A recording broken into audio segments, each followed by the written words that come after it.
Olá, seja bem-vindo.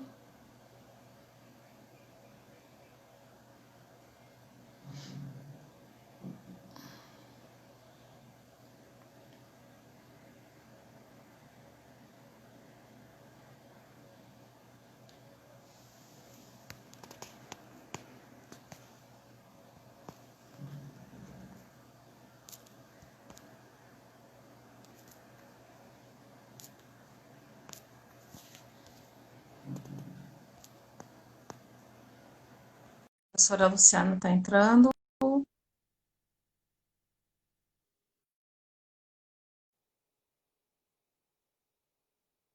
Também, Maia, saudades. Olá, Oi, tudo bem? tudo bem? E aí? Tudo jóia. E aí? Então, vamos começar, Luciana? Pode ser, não sei se você quer esperar um pouquinho, começar, para mim tanto faz. Começando devagarinho, então. Uhum. Então, vamos lá. Então, quem sabe que te apresenta, Luciana, vai fazendo as honras da casa tu mesmo. Então, Vai tá. contando um pouco da tua história até o pessoal vir chegando. Então, tá. Então, meu nome é Luciana Zambuja, sou professora da FATO, do curso de Psicologia. Eu sou psicóloga, me formei há bastante tempo, há 20 anos, e desde então eu venho trabalhando com a área da neuropsicologia, fiz especialização em neuropsicologia infantil, em neuropsicologia das epilepsias, mestrado e doutorado na medicina, na neurociências, e hoje em dia eu faço pós-doutorado na pediatria. É de grande interesse, eu queria agradecer, Monique, o convite para falar sobre esse tema, até porque é um tema que me desperta muito interesse, que é a minha atuação, é a minha área de atuação tanto na docência, ou seja, eu dou aula disso, e tenho grande entusiasmo em falar sobre o tema, e também na minha prática profissional, na minha clínica. Eu sou neuropsicóloga, trabalho com neuropsicologia, e é isso que eu queria falar um pouco hoje. O que é o trabalho do neuropsicólogo? Então, inicialmente, a neuropsicologia é uma das áreas da psicologia, né? São imensas as oportunidades das pessoas que cursam, fazem esse curso. A neuropsicologia é relativamente recente, assim como outras áreas, como, por exemplo, psicologia do esporte, psicologia jurídica, que nós, provavelmente tu também, eu, quando fiz a faculdade, eu não tinha essa opção, tanto é que a minha trajetória dentro para chegar a ser neuropsicóloga, eu tive que percorrer cursos na medicina, porque tanto na faculdade quanto depois não existia, não era uma área relacionada à psicologia que hoje em dia é. Então, isso me causa bastante felicidade, porque eu sempre digo, eu trabalho há 15 anos como professora, que mesmo o psicólogo que não queira ser neuropsicólogo, é super importante entender um pouco sobre o cérebro, entender o funcionamento cerebral, que hoje em dia a gente já sabe que todos os fenômenos do nosso pensamento, tudo, as nossas motivações, as nossas habilidades cognitivas têm tudo a ver com o nosso funcionamento cerebral. Coisa que antigamente a gente não se diz, não era elucidado isso ainda. Inclusive, quando a gente fez a faculdade, era uma coisa muito dissociada, o cérebro e a mente. Que hoje em dia não é mais. Hoje em dia a gente entende. Eu vou tentar falar um pouco nesse momento dessas coisas que a gente entende que o cérebro é a sede da nossa mente. Eu acho, Luciana, que seria legal explicar um pouco, assim, para quem está ouvindo a gente, que às vezes as pessoas confundem, assim, o cérebro é o emocional, né, das pessoas. Eu acho que tem Uhum. um pouco dessa confusão, assim. Uhum. Seria legal tu dar uma explicada, assim, o que é o cérebro, o funcionamento do cérebro e o que isso tem a ver com a psicologia, né? Qual é a conexão que existem entre as duas coisas, de repente, como uma forma Uhum. só de do tema. Tá, assim, até é bem importante isso que tu tá falando, porque como eu tinha dito antigamente, até hoje em dia tem uma... Não, é um pouco difícil, as pessoas não entendem o que é cérebro, o que é mente, porque às vezes eu faço esses questionamentos, inclusive em sala de aula, e as pessoas falam, professora, cérebro é aquela coisa estática, é um órgão do nosso corpo, que está dentro do nosso crânio, mas a mente é bem diferente, a mente é uma coisa subjetiva. Mas, na verdade, os estudos atuais, as pesquisas mostram que a nossa mente, ou seja, que é o produto que a gente trabalha, a psicologia trabalha com os fenômenos mentais, né? Está totalmente relacionado com o nosso cérebro. Então, uma coisa, mente e cérebro, elas são praticamente que sinônimos. Porque se eu tiver um funcionamento, isso também são coisas muito atuais, se eu tiver um funcionamento cerebral, eu vou agir de uma forma. Eu vou ter um tipo de personalidade, talvez eu tenha algumas dificuldades emocionais por uma falta, por um excesso de algum neurotransmissor em determinada área. E também, do contrário, isso que é legal, que foi se desenvolvendo muito essa área da neurociências, que a neurociências é o estudo do cérebro, ou seja, o estudo do sistema nervoso, que a neuropsicologia é uma das partes, tem uma vasta área de pesquisa e de aplicação de neurociências, e a neuropsicologia é uma delas.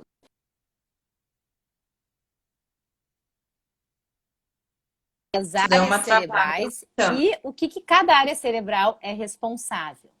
Então, isso fica super importante a gente entender enquanto psicólogo, porque algumas coisas são, sim, emocionais, somente emocionais, mas, no entanto, outras têm uma repercussão emocional, ou seja, a gente se comporta de alguma forma em função de um mau funcionamento. Um exemplo bem clássico que a gente já fala bastante, todo mundo já ouviu, por exemplo, uma pessoa que teoricamente não tem problema nenhum. E dizem, por que aquela pessoa está deprimida? Ela não tem problema nenhum. Imagina só, tem uma família super boa, tem dinheiro, tem não sei o quê. Não tem porquê, ela está se fazendo que está deprimida. Isso a gente ouve bastante, né? Mas na verdade não. Ela não está se fazendo que está deprimida. Talvez a química cerebral dela não faça até mesmo com que ela se dê conta dessas coisas. Ela não tem um neurotransmissor que é responsável pela felicidade numa quantidade adequada para ela entender isso. Então, isso gera sofrimento.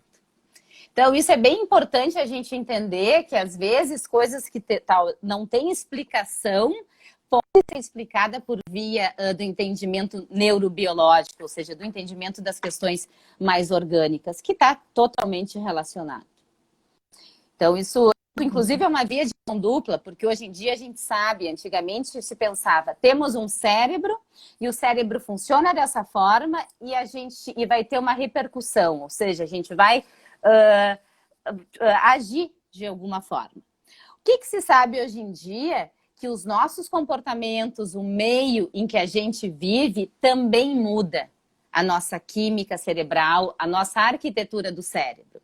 O exemplo mais significativo são as crianças de 0 a 3 anos, que é um período de maior desenvolvimento.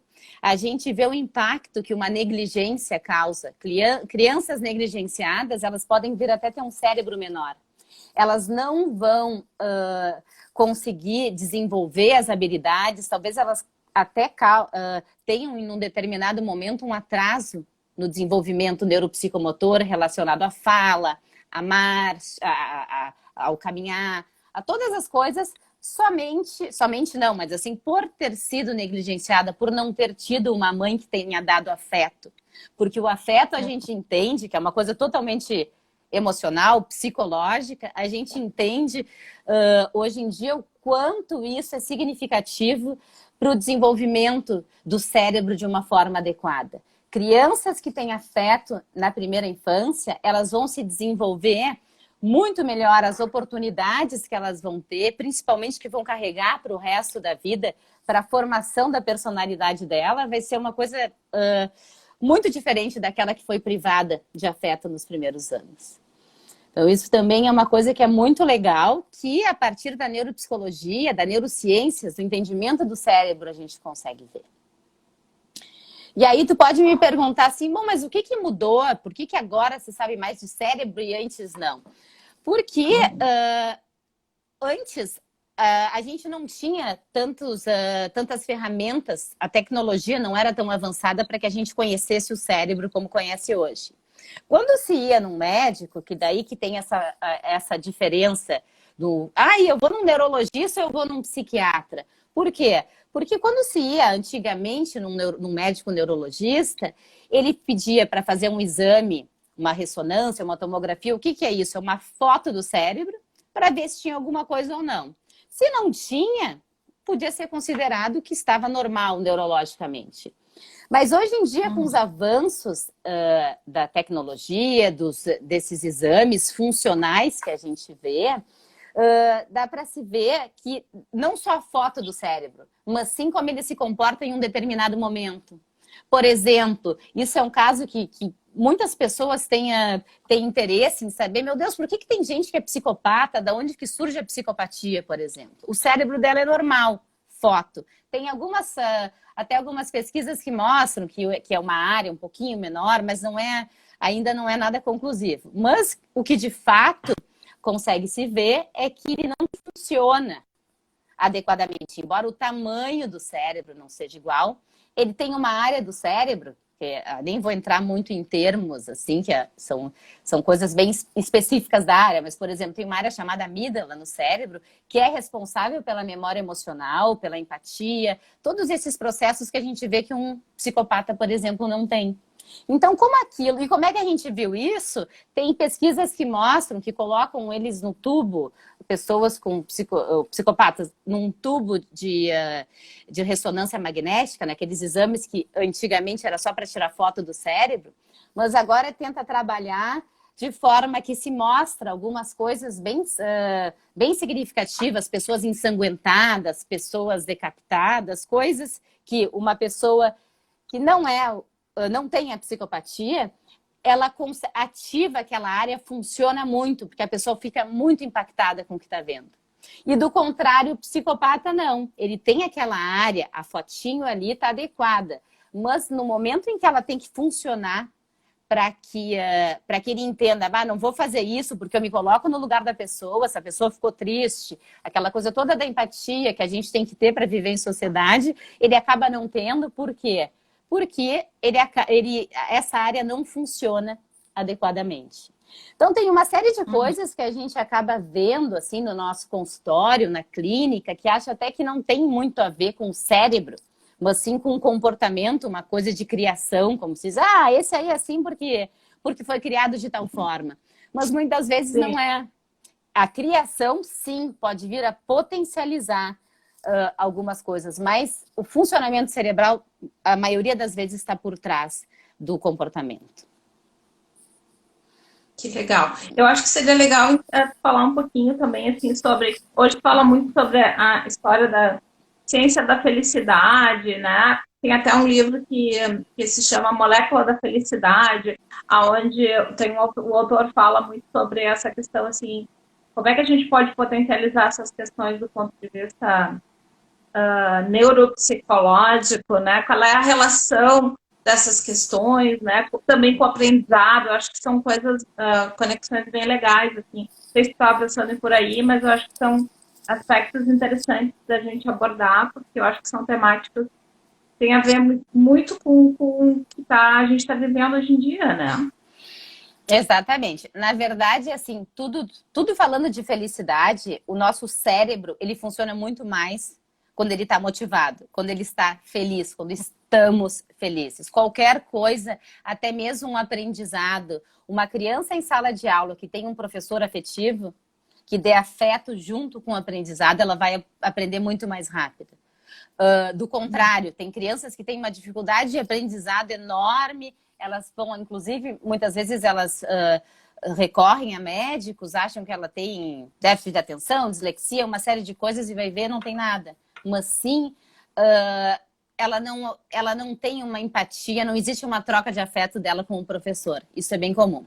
Então, todas as coisas no nosso cérebro funcionam melhor quando tem afeto, quando tem, daí motiva. E existe uma área que é a área do prazer, uma área de recompensa. que até, inclusive, quando ela não está funcionando de uma forma adequada, tem aquelas patologias todas que estão nessa área, como a compulsão por jogos, todas as compulsões, o uso de drogas, está relacionado com essa área. Mas tem outras coisas que não que ativam também essa área do prazer, que não é uma coisa patológica, como, por exemplo, tu fazer bem para alguém.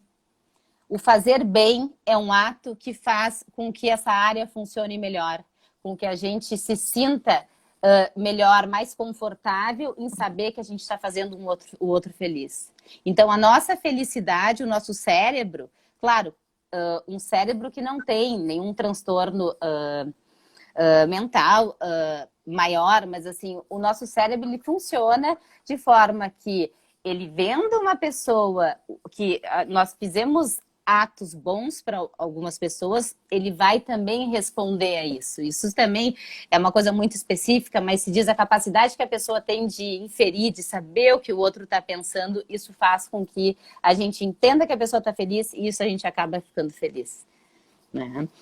E do contrário, algumas questões, isso é uma coisa muito importante, falou na atualidade, que relacionada às compulsões, que eu estava vendo até ontem, que dentro dessa pandemia, 65% das crianças estão viciadas em tecnologia.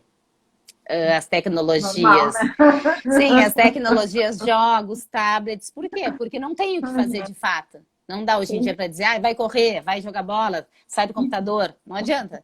Então, isso está agindo, inclusive, quando os pais diziam isso saiu em algum jornal, agora não me lembro qual, se dizia que, estava dizendo que quando os pais retiravam essa tecnologia, o telefone deles, eles ficavam extremamente agressivos. Agressivos, respondões, revoltados. Por quê? Porque é a mesma área que a gente estava falando das outras compulsões. Então, as pessoas falam, parece uma pessoa que faz uso de drogas em abstinência. Não parece, porque é o mesmo funcionamento. A retirada disso faz com que a criança sofra muito. E a gente, nesse momento, não tem o que repor, né? Claro, tem joguinhos e tudo mais, mas eles com esse isolamento social, acabam por ficar mais dependentes de fato, e também cabe isso, a coisa da química cerebral, mas sempre a gente juntando com os aspectos psicológicos. Existem sim alternativas, inclusive uma conversa um manejo psicológico que vai fazer com que essa criança consiga entender que está fazendo mal para ela. Então, tu pode ver que é uma coisa que é uma via de mão dupla, né? Muito, muito interessante isso aí. O que tu podia falar pra gente, Luciana, sobre a questão, assim, de como é que as pessoas estão lidando com a pandemia, né? Do ponto de vista da neuropsicologia. Quais são as abordagens, o que a gente pode trazer, assim, para as pessoas de contribuição com relação a esse momento, que eu acho que é um momento muito peculiar, assim, que a gente está vivendo, né? Muito novo para todo mundo. E que também a gente não sabe muito bem quais serão as consequências pós esse momento, né? Que tem algum estudo já nesse sentido? Tem alguma coisa que possa explicar, enfim, comentar a respeito desse momento? Bom, eu acho que durante a pandemia tem alguns estudos isolados, mas com certeza está todo mundo mais impactado. E como eu tinha falado, quando aspectos emocionais acabam ficando impactados, outras coisas também, como, por exemplo, a memória, a atenção. E o público mais impactado são os idosos, porque com esse isolamento, muitas vezes eles podem vir até funcionar como uma pessoa que tenha um tipo de demência, porque ele pode ter esquecimentos, ele pode ter dificuldades de atenção, e não relacionadas a uma coisa neurológica, a uma doença neurodegenerativa, uma demência de Alzheimer, que é a mais conhecida, mas sim por essa depressão causada pelo isolamento social. Outra coisa também que é super importante, mas daí já é o pós-pandemia, que inclusive grupos de psicólogos já estão se organizando para trabalhar em relação a isso são os impactos que isso pode vir a causar. Né? A gente sabe que tem um neurotransmissor, uma substância produzida no nosso cérebro, que é o cortisol. O cortisol é relacionado ao estresse, mas o estresse, é importante lembrar que o estresse não é uma coisa que faça mal, mas o estresse em doses assim, normais, aceitáveis, é até aquela coisa que nos motiva a fazer alguma coisa, sair da nossa zona de conforto e buscar outras coisas. Mas, no entanto, quando a pessoa fica muito estressada, isso é até importante também, é outra correlação importante da psicologia com o cérebro, que é essa proposta, a nossa proposta de debater, que como fatores externos podem vir a causar algumas dificuldades cerebrais, como, por exemplo, é o caso do estresse. O estresse eleva o cortisol e em doses elevadas, esse cortisol pode vir, inclusive, a causar lesão cerebral. Ou seja, isso é super sério, porque naquela imagem, na foto do cérebro, talvez se a pessoa for submetida a longo prazo a um estresse, ela pode vir até ter diferenças, ter alguns buraquinhos no cérebro em função desse estresse que foi produzido. Então, dessa forma que tu tinha falado da pandemia, isso é bem importante, por isso que esses grupos, tem grupos bem conhecidos, aqui em Porto Alegre tem muitos que lidam com trauma, porque isso não deixa de ser um trauma, né? Até fora do que está se passando agora e como é que a pessoa vai estar preparada para o retorno. O retorno é uma coisa que é ansiogênica, ou seja, causa ansiedade, porque é uma incerteza. E por isso que os psicólogos, os profissionais da saúde mental têm que estar preparados para acolher essas pessoas. Porque dependendo da forma com que for essa exposição, isso pode vir a causar, inclusive, dificuldades no funcionamento cerebral. Mostrando que essa via é muito... é uma coisa assim, o nosso comportamento vai modificar a nossa função cerebral, ao mesmo tempo que a nossa função cerebral determina alguns tipos de comportamentos que a gente tem. Que legal. Interessante isso. E o que a gente pode fazer para potencializar os aspectos mais positivos, assim, do nosso cérebro, né? Nesse momento, eu acho assim que a questão da meditação é uma coisa que ajuda, ajuda o cérebro nesse sentido. Essas atividades mais lúdicas, assim, tem alguma coisa que você recomendaria para as pessoas fazer nesse momento? Olha, até assim, quem trabalha, os neuropsicólogos que trabalham com reabilitação, a gente não se tem assim muito um protocolo do que fazer, porque isso depende muito da pessoa. Como eu estava te dizendo, a motivação tem muito a ver com o que me interessa, com o quanto eu gosto de fazer. Então, o mais importante é canalizar para coisas boas, para coisas produtivas, dentro de uma das coisas que a própria pessoa gosta, né? Porque não adianta dizer, medita que faz bem, mas daqui a pouco a pessoa detesta meditar. E isso vai causar mais um estresse. Pessoas mais agitadas causam um desconforto tremendo ficar meditando. Mas daqui a pouco colocar os seus trabalhos em dia, arrumar a casa, que nesse mundo corrido que a gente vive, que a gente mal para em casa, talvez seja uma alternativa para não ficar canalizado, focando só no estresse, vendo todas as notícias, quanto o número de mortos, isso e aquilo, porque isso sim vai causar um prejuízo. Um prejuízo emocional que pode impactar que impacta, na verdade, o funcionamento cerebral. Desde privação de sono, as pessoas quando ficam mais ansiosas, elas ficam com mais dificuldade de dormir. Depois, quando a pessoa, daí a consequência da privação de sono, da insônia, é acordar com o humor alterado, é ter dificuldades de atenção, de memória, de uma série de coisas. Então, como a gente pode ver, uma coisa leva a outra.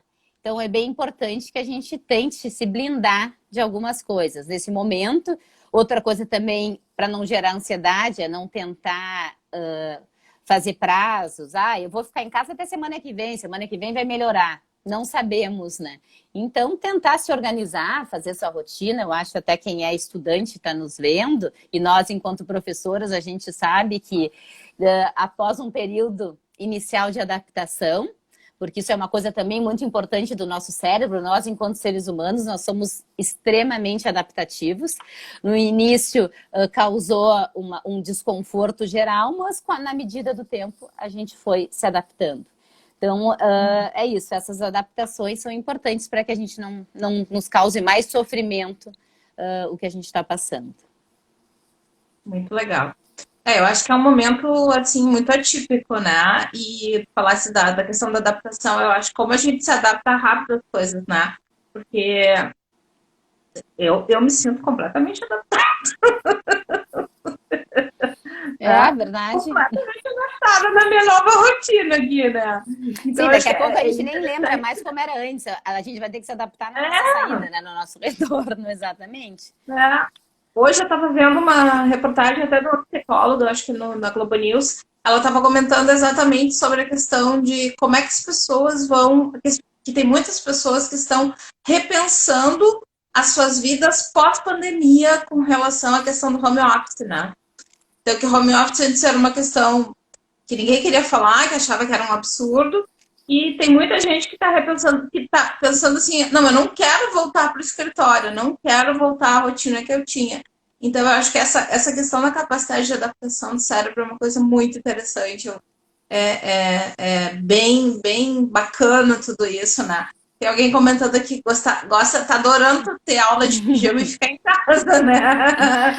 No isso, início né? foi meio estranho para todo mundo, mas é bem isso. Agora a gente já se acostumou e o retorno, inclusive nós, eu e tu, nós temos, eu enquanto professora presencial há mais de 15 anos, ou seja, de sala de aula, eu sempre fui muito resistente a essa mudança de tecnologia. Como é que eu vou dar aula assim, né? Vou dar aula olhando para um computador, mas como a gente acabou se acostumando, porque é isso, é o nosso cérebro que faz com que a gente tenha essa capacidade de adaptação. Porque senão nós teríamos muito sofrimento, né? Inclusive ficar remoendo nas coisas que a gente perdeu, mas não. E tem a ver com o que tu tinha perguntado antes, o que fazer. Então, diante disso, claro, ninguém escolheu estar trancado em casa 3 meses. Evidentemente que não. Mas, no entanto, já que a gente está, o que a gente pode fazer? Qual é o aprendizado que a gente pode levar? O que pode mudar na minha vida? Tentar fazer essa reflexão. Claro, todo mundo fala, é fácil falar. É fácil falar, mas é difícil. Sim, mas também tendo um esforço, a gente consegue canalizar isso para coisas boas. Muito legal. Luciana, fala um pouquinho assim, onde é que atua o neuropsicólogo? Eu acho que talvez seja uma dúvida que as pessoas tenham, né? Onde é que trabalha um neuropsicólogo? Tá, isso é uma dúvida, inclusive, assim, até pouco tempo atrás, até o profissional, o neuropsicólogo, ele era um pouco desconhecido, porque o psicólogo, por exemplo, o psicólogo clínico, que não trabalha com a neuropsicologia, a pessoa fala assim, eu não estou me sentindo muito bem, eu acho que eu vou procurar um psicólogo. Isso é uma coisa, assim, comum, porque todo mundo sabe. Mas na minha área, por exemplo, ninguém chega e fala, tô a fim de fazer uma avaliação neuropsicológica. Isso não existe. Isso é uma coisa assim que são raras as pessoas, até pelo desconhecimento da área, que hoje em dia está cada vez sendo mais difundida. Mas o neuropsicólogo, ele contribui principalmente para médicos, em termos diagnósticos, para entender o porquê está acontecendo alguma coisa, determinado sintoma no paciente. Por exemplo, mais clássico, até pelaquela função da moda, do modismo da Ritalina. Muitas crianças elas têm um comportamento que tudo indica que seja em função de um TDAH. Mas, no entanto, talvez não seja. Talvez não seja coisas apenas emocionais, alguma coisa assim, algum conflito, alguma coisa que esteja gerando uma insatisfação nessa criança, uma dificuldade, que ela vai responder essa dificuldade por meio do quê? Por meio da desatenção, por meio do comportamento mais agressivo, agitado, impulsivo. Como é que a gente vai saber, então, o que é? Se a criança tem o TDAH e precisa, de fato, um tratamento medicamentoso ou é uma outra outra indicação de tratamento, como uma psicoterapia, um acompanhamento psicológico. A gente vai saber disso, muito contribui para esse diagnóstico a avaliação neuropsicológica. Porque a neuropsicologia ela tem instrumentos que fazem com que a gente consiga avaliar as áreas cerebrais e entender como é que elas estão funcionando. E como cada transtorno, claro que a gente nem vai entrar nisso agora, que é uma série de coisas, de funcionamento cerebral, mas a gente entende, os pressupostos da neurociências entendem que cada área cerebral é responsável por uma função. Então, as funções comprometidas em determinados transtornos, a gente consegue identificar por meio dos testes. E dessa forma, auxiliar no diagnóstico. Então, o neuropsicólogo, ele trabalha sempre como auxiliar, assim, tanto como médico, ou se não, com um médico, aliás, psiquiatra, um médico neurologista. Muitas vezes tem encaminhamentos da escola para entender o porquê que o aluno está funcionando dessa forma. Então, assim, ele tem essas avaliações, estão sendo bem, hoje em dia, mais... como eu te disse, está mais divulgado, então as pessoas estão entendendo melhor e estão sendo muito mais solicitadas, porque a gente... isso é uma coisa também, tem um slide que eu vi que tem alguns alunos meus que estão assim, me assistindo, que eu sempre coloco em tudo que é aula e eu falo, não é porque eu estou copiando uma aula da outra, é porque tudo é assim quando a gente fala de um ser humano, que eu coloco sempre uma foto de um iceberg, que a gente só vê a pontinha em cima da água, e embaixo tem uma série de coisas. Que é isso, são as pessoas. O que é? Aquela pontinha são os sintomas. Para a gente entender da onde vem os sintomas, que são os comportamentos, que está se observando que não estão muito adequados, que a gente fala disfuncionais, pode ser por uma infinidade de coisas que essa avaliação neuropsicológica vai contribuir bastante. Que legal.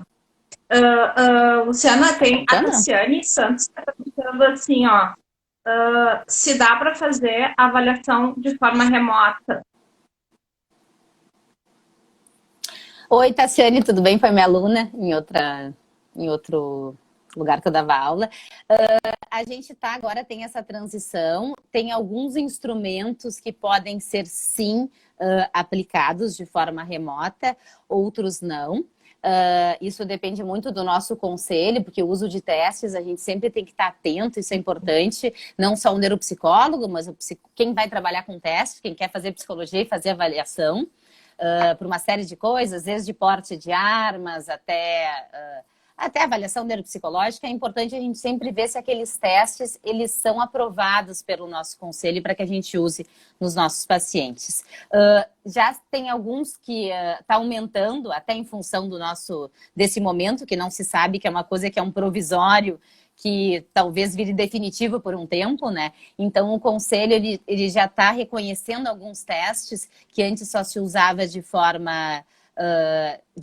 aplicava de forma presencial, hoje já está se conseguindo fazer. Claro que não tem todos os instrumentos, mas a gente já consegue sim ter uma noção do funcionamento cerebral, até porque a gente vê, não é só os testes de avaliação, mas sim uma série de entrevistas, tanto com o paciente quanto com seus cuidadores, pais, cuidadores quando idosos. Então a gente já consegue sim, nesse momento, fazer de forma remota. Legal. Muito bem. Bom, não sei, Luciana, que outras contribuições tu acha que são importantes, assim, dentro da neuropsicologia, né? E pode explorar mais em relação à atuação do neuropsicólogo, né? Que conexões a gente pode fazer aí nesse momento também. Né? Sim. Que dicas tu deixa para as pessoas que estão aí nos assistindo, né? Para ficarem melhores. Sim, eu acho assim, até pela proposta, pela temática da palestra, psicologia e cérebro, muitas existem quando a gente fala em psicologia, logo vem em mente a psicanálise, né? Ainda mais aqui no Sul, que ela é muito presente, e acham que é uma coisa muito dissociada. O cérebro está de um lado e a psicanálise está de outro. E a gente entende Até existem hoje estudos de neuropsicanálise. O que é isso? A gente entende que as coisas que Freud falou há 100 anos atrás, com outros nomes, claro, não os mesmos nomes que na neurociência se usa, são muito similares o funcionamento, as teorias dele, como, por exemplo, id, ego e superego, a gente consegue, inclusive, localizar no cérebro isso, só que com outras formas. Então, é importante sempre a gente entender o ser humano. Eu acho que quem está me assistindo, que é psicólogo, vai iniciar, pretende fazer uma graduação de psicologia, não existe o orgânico e o emocional, o biológico e o pensamento. Isso tudo é uma coisa que uma coisa leva a outra, inclusive as teorias que são mais conhecidas, como eu te falei de Freud, elas são explicadas hoje em dia por meio do funcionamento cerebral. Então, a coisa mais importante é ver a pessoa como um todo. Isso que vai ter benefício tanto para o paciente quanto até o profissional. Ele vai ter um melhor entendimento, sabendo algumas coisas, como eu falei, por mais que ele não queira ser neuropsicólogo, é importante entender de cérebro para ser mais assertivo nas técnicas do seu paciente. Existem, por exemplo, demências. Normalmente, quando se fala em demência, vem na cabeça Alzheimer, né? Que o Alzheimer é uma coisa que a gente vê que tem a coisa da memória recente, ou seja, a pessoa não lembra do que fez há poucos minutos atrás, só que lembra do que fez há 50 anos atrás, porque são áreas cerebrais diferentes. E esse é o início de um dos tipos de demência, que são as demências, as doenças neurodegenerativas que vão diminuindo o cérebro e a pessoa vai perdendo todas as capacidades. Mas existe um tipo, que é a demência frontotemporal, que ela não inicia com perdas cognitivas, não inicia com perdas de memória. Ela vai iniciar com alterações de comportamento. Então, o que acontece? Vai aquele senhorzinho que teve uma mudança de casa, ele perdeu uma série de amigos, se aposentou, e aí a gente vai pensar assim, é claro, ele tá passando por um luto de que ele perdeu uma série de coisas e não tem nada a ver com o cérebro dele. Porque ele não tem nada de memória, ele só tá, ou nada de atenção, ele só tá com essas inadequações, essa mudança de personalidade.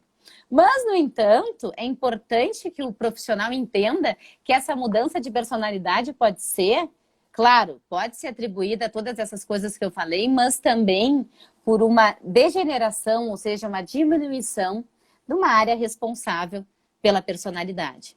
Que isso a gente já viu, tem um caso clássico neurociências, que é o caso do Phineas Gage, que é uma pessoa que se comportava de uma determinada forma, isso foi lá em 1850, um pouquinho antes, e aí depois ele era um operário, um explosivo, um projétil, entrou aqui na cabeça dele, no crânio, perfurou o crânio, e a partir disso ele começou a se comportar de uma forma totalmente diferente. Esse foi um marco para o entendimento de que alterações, lesões cerebrais podem vir a causar alterações de personalidade. Isso, inclusive, é uma coisa que até pode vir a ser mais ansiogênica para a gente. Eu sou a Luciana, tu é a Monique, tu pensa de um jeito, daqui a pouco, se alguma coisa acontecer, se eu sofrer um acidente de carro, por exemplo, e der uma freada e der com a minha testa na direção, talvez eu não seja mais a Luciana. Eu seja uma outra pessoa completamente diferente. Por quê? Porque essa área cerebral é responsável pela personalidade. Então, ao longo do tempo, foi se fazendo essa construção e essas correlações entre o comportamento, as habilidades cognitivas e o cérebro, conseguindo mapear de uma forma para entender melhor. Muito interessante, né? Tem tanta coisa legal, né, que a gente podia falar aqui, porque, na verdade, daria para a gente ficar aqui, sei lá, horas falando sobre isso, né? Mas, Luciana, a gente está chegando, assim, começando a chegar no limite de tempo. Eu não sei se o pessoal que tá nos assistindo tem alguma pergunta, tem algum questionamento. Senão, a gente poderia ir para os finalmente, assim, do negócio, né? Não sei se tu quer dar um recado final, assim. Não sei, não sei. Eu tô tentando ver se tem alguma pergunta, mas eu acho que... Não? Não? Mas eu acho que isso, assim, sempre entender, como eu falei, a gente não pode olhar só por um lado. Nós somos a definição de uma pessoa, nós somos seres biopsicossociais. Uma coisa pode vir a interferir a outra, e quando a gente olhar para uma pessoa, não ter aquele olhar taxativo de que isso é porque tal coisa, porque é no meio que ele vive, isso é porque é em função do jeito que ele nasceu, do jeito que ele foi tratado. Na verdade, isso tudo, a gente tem que olhar esses três pilares do ser humano para a gente conseguir entender melhor. Porque senão a gente reduz ele a só um cérebro, a só o meio em que ele vive. E isso é uma coisa muito prejudicial, né, para a pessoa. Legal, muito bem. Ó, tem um elogio aqui, ó. Prazer em escutar a referência na Neuropsicologia de Porto Alegre, Adriana Massado. Muito bem, legal. Então, tá. Bom, pessoal, então, assim, Luciana, queria te agradecer, né, a tua disponibilidade de ter falado pra gente aqui. Queria deixar o convite para todos irem. A professora Luciana é parte do corpo docente da Faculdade Monteiro Lobato, do curso de Psicologia. Tá? Quando vocês iniciarem com a gente, vocês vão ser alunos dela, no primeiro semestre já, né, Luciana? Então, e deixar o recado que na próxima semana a gente vai ter uma outra live sobre a área de recursos humanos na pandemia, só que vai ser na quinta-feira, às 19 horas. Então, estão todos convidados, então se inscrevam. E queria te agradecer novamente a tua disponibilidade, né, e esse papo tão bacana que a gente teve aqui, né? Eu acho tão esclarecedor, assim, com relação a alguns conceitos que são muito novos aí dentro da nossa área. Obrigada, eu que agradeço também o convite e espero, qualquer dúvida que vocês tiverem, vocês podem me procurar. Espero todos vocês em sala de aula. Tô vendo que tem bastante alunos do primeiro semestre que vão ser no segundo. Sim. E estamos aguardando vocês. Legal. Então tá bom, obrigada. Imagina. Tchau para todo mundo. Tchau. Tchau. Obrigada.